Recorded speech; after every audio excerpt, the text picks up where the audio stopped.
नमस्कार मित्रों, मैं आर के स्टडी पॉइंट से आज मैं आपके लिए अधिगम से संबंधित एक अन्य सिद्धांत लेकर आया हूं जिसका नाम है सामाजिक अधिगम का सिद्धांत। क्या है नाम? सामाजिक अधिगम का सिद्धांत।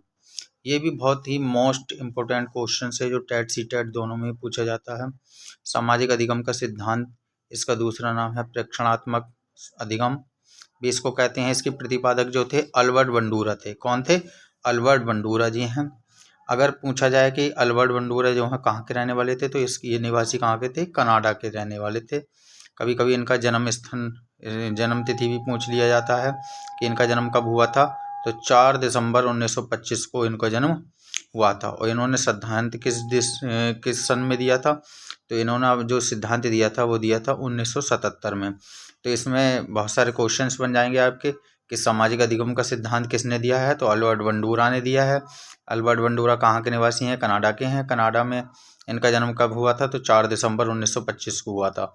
तो अल्बर्ट बंडूरा ने भी जो है अधिगम से संबंधित अपना जो है सिद्धांत दिया था, जिसे सामाजिक अधिगम का सिद्धांत कहते हैं। और इन्होंने जो सिद्धांत दिया था 1977 में दिया था। प्रयोग तो मैं आपको बताते चलूँ कि इन्होंने जो प्रयोग किया था वो बॉबी डॉल या जीवित जोकर फिल्म का, जो फिल्म में जो जोकर होते हैं जीवित या बॉबी डॉल होती हैं, उनके ऊपर उन्होंने प्रयोग किया था। नोट इस सिद्धांत में हम नोट करके इसलिए कर रहे हैं क्योंकि इसमें जो है अनुकरण द्वारा सिखाया जाता है। इस सिद्धांत में किस द्वारा सिखाया जाता है? अनुकरण द्वारा सिखाया जाता है। तो इन्होंने जो प्रयोग किया था वो क्या पे किया था? बॉबी डॉल पे या जीवित जोकर पे। तो क्वेश्चन बन जाता है कि वह कौन मनोवैज्ञानिक थे जिन्होंने जो है अधिगम का जो सिद्धांत आपका दिया था वो जीवित जोकर पर दिया था या बॉबी डॉल पर दिया था। तो प्रयोग कभी कभी पूछ लिया जाता है ये, तो इसके बारे में हमें जानकारी होनी चाहिए कि इसमें जो सिद्धांत है ये आपका सामाजिक अधिगम का सिद्धांत जो है वो किस पर डिपेंड करता है, काय पे? तो वो है अनुकरण द्वारा सीखा जाता है। बंडूरा ने अपने सिद्धांत में 4 पद बताए हैं। ये बहुत ही मेन और मोस्ट इम्पोर्टेंट जो है इनके पद हैं। ये कभी कभी इनके पद ही पूछ लेता है क्वेश्चंस में। तो इनका पहला पद है आपका अवधान, जिसे ध्यान भी कहते हैं। दूसरा है धारण, और तीसरा है आपका पुनः प्रस्तुतिकरण और पुनर्बलन।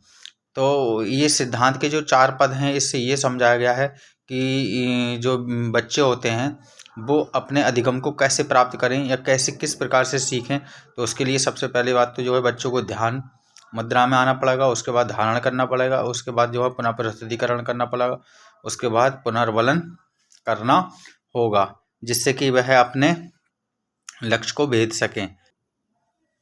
इसमें जो धारण करना क्या है? इसका व्यक्ति व्यवहारों को अपने मस्तिष्क में प्रतिमानों के रूप में व शाब्दिक वर्णों के रूप में ग्रहण कर लेता है। सबसे पहले जो होता है आपका जो है दूसरे नंबर पर आता है धारण। पहला है ध्यान। ध्यान मैंने आपको बता ही दिया कि पहले क्या है, आपको ध्यान रखना होगा। पहला क्या था आपका? अवधान या ध्यान। इसमें क्या होता है कि निरीक्षणकर्ता का ध्यान अपनी ओर आकर्षित करने के लिए मॉडल लोकप्रिय, रोचक या सफल होना चाहिए। तो अगर हम निरीक्षणकर्ता का ध्यान अपनी तरफ रखना चाहते हैं तो उसके लिए हमें क्या करना पड़ेगा कि जो अपना हमारा मॉडल है वो एकदम लोकप्रिय होना चाहिए, रोचक होना चाहिए और सफल होना चाहिए, जिससे कि जो निरीक्षण करता है उस हमारे तरफ जो है। इसी क्रम में दूसरा इनका जो पद था सिद्धांत का वो था धारण करना। व्यक्ति व्यवहारों को अपने मस्तिष्क में प्रतिमानों के रूप में पहले से ही या शाब्दिक वर्णों के रूप में इसको ग्रहण कर लेता है, इसे धारण करना कहते हैं। पुनः प्रस्तुतिकरण, जब वह धारण कर लेता है किसी चीज़ को तो जिसको हम ध्यान से देखकर धारण करते हैं और धारण करने के बाद में उसे पुनः प्रस्तुत करते हैं, इसी को हम कहते हैं पुनः प्रस्तुतिकरण। यानी कि कोई भी क्वेश्चन है, अगर बच्चा उसको अच्छे से उसको हम पहले ध्यान से देखेगा, उसके बाद उसको धारण करेगा, उसके बाद उससे कहा जाएगा कि अब आप पुनः प्रस्तुतिकरण कीजिए, तो वो अच्छे से प्रस्तुतिकरण कर देगा। इसी क्रम में जो है इन्होंने दिया था पुनर्बलन।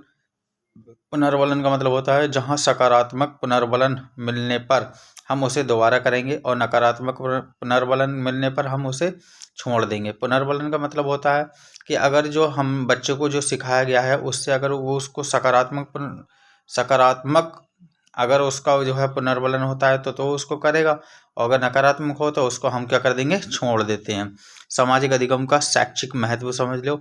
ये भी इससे भी क्वेश्चंस आ जाते हैं। शिक्षक छात्रों के सामने आदर्श व्यवहार वाले प्रतिमान या मॉडल प्रस्तुत कर रहे हैं। जो शिक्षक हैं वो छात्रों के सामने क्या है, आदर्श व्यवहार वाले प्रतिमान या मॉडल प्रस्तुत करें। मतलब मॉडल के आधार पर बच्चे को अगर सिखाएगा शिक्षक तो आदर्श व्यवहार के साथ, तो उससे क्या होगा, बच्चा उसको अच्छे से समझ सकेगा। बुरे व्यवहार उपस्थित ना होने दें और स्वयं नियंत्रण की विधि अपनाएं। और हम जो शिक्षक है अगर मॉडल के अनुसार अगर बच्चे को पढ़ा रहा है तो उसमें अगर उसका कोई बुरा व्यवहार है तो उसको उपस्थित ना होने दें और स्वयं नियंत्रण की विधि अपनाएं। अध्यापक विश्वास दृढ़ करने वाले संदेश देकर व अन्य व्यक्तियों की सफलताओं को दिखाकर तथा स्वयं को के अनुभवों द्वारा विद्यार्थियों में प्रतिभाशीलता का विकास कर सकता है। तो ये जाहिर सी बात है, जो सामाजिक आपका अधिगम का शैक्षिक महत्व है, इसके आधार पर शिक्षक को जो अगर बच्चों के सामने कोई प्रस्तुत करना है तो उसको जो है अपने आदर्श व्यवहार के साथ प्रतिमान या मॉडल के साथ उसको प्रस्तुत करे। दूसरा, अगर अध्यापक के अंदर कोई बुराई है तो उस बुरे व्यवहार को उपस्थित ना होने दे, स्वयं नियंत्रण करे कि अपनाएं विधि अपनाएं। तीसरा है आपका अध्यापक विश्वास दृढ़ करने वाले संदेश देकर कि अन्य व्यक्तियों की जैसे सफलताएं हैं, किसी अन्य व्यक्ति की सफलताओं को दिखाकर या उनके बारे में बताकर वो बच्चे को जो है उनके विद्यार्थियों में प्रभावशीलता का विकास कर सकता है। तो मैं समझता हूँ कि आज आपको जो है ये सामाजिक अधिगम का सिद्धांत जो कि अल्बर्ट बंडूरा ने दिया था, ये आपको अच्छे से समझ में आ गया होगा। इससे 3-4 क्वेश्चंस मैंने आपको बताई दिए कि जो बनते हैं। एक तो आपका जो है इससे बन जाएगा कि जो सामाजिक अधिगम का सिद्धांत है वो किसने दिया था।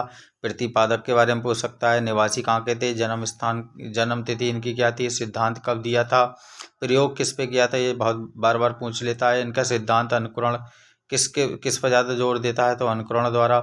और इनके सिद्धांत के 4 पद आपको मैंने बताई दिए, अवधान, ध्यान, धारण, पुनः प्रस्तुतिकरण और पुनर्वलन। तो मैं समझता हूँ कि आपको जो है अच्छे से सामाजिक अधिगम का सिद्धांत समझ में आ गया होगा। अगर वीडियो आपको अच्छी लगी हो तो इसको लाइक एंड शेयर ज़रूर करें, जिससे कि आगे भविष्य में अन्य जो है टीचर्स को भी इसका फ़ायदा मिले और बच्चों को भी इसका फ़ायदा मिले। धन्यवाद।